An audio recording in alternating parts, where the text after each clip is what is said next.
জামাতের এই যে ফাইন্যান্স সিস্টেমটা, জানাতে ফাইন্যান্স সিস্টেম বিদেশি অনেক সংস্থা থেকে টাকাগুলো আসে।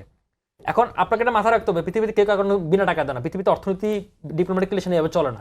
কিন্তু এই যে জামাতের অর্থনীতি ফাইন্যান্সের জন্য যে টাকাগুলো ঢুকতেছে, এবং আমরা যে রাজনীতির কথা বলতেছি, ধরেন আমাদের বাজেটের কথা বলি, কাটসাট কথা বলি, এই যে জামাতের যে মানুষকে ব্রেন ওয়াশ যে রাজনীতি এবং ভোটের মাঠে যেটা একটা প্রভাব ফেলতেছে, আপনি দেখেন এই ইসলাম ব্যাংকের আগে তো এটা হয়েছে। এখন সরকার যখন এটা খুব সিরিয়াসলি হাত দিচ্ছে, আপনার স্থানীয় সরকার নির্বাচন সামনে, এখন এই টাকার অর্থের করির সাথে তো আপনি অন্য কেউ পেরে উঠবে না।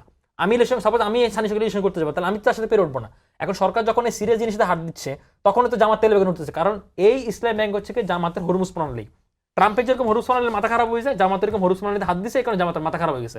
আপনি দেখতে হবে এই কারণে, দেখুন নাহলে একটা ব্যাংকের চেয়ারম্যান কে গেল না গেল, আমি 10 সেকেন্ড শেষ করে ফেলি, 10 সেকেন্ড শেষ করে ফেলি, ধরেন হচ্ছে কি আপনার সেটাতে কোনো কিছু যায় আসে না, কারণ এখানে তো 12,000 কর্মী মানে স্টাফ তো জামাতের, তাহলে জামাতের তো মাথা খারাপ হওয়ার কথা না। একজন ব্যাংকের চেয়ারম্যানের জন্য পদত্যাগ চাবে, এটা পৃথিবীর কোনোদিন হয়েছে নাকি? তাহলে 17 সালে তার পদত্যাগ করে নাই, পদত্যাগ দাবি জানা নাই। যখন এতগুলো ব্যাংক দখল করে ফেলে, তখন তো কোনোদিন মুখে দুই কথা বলে না, এখন কেন কথা বলতেছে? তার মানে এখানে তার উদ্দেশ্যটা দেখতে হবে, সরকার সেই জায়গাটা হাত দেওয়ার কারণে এখন জামাত এই পাগলামিগুলো করতেছে।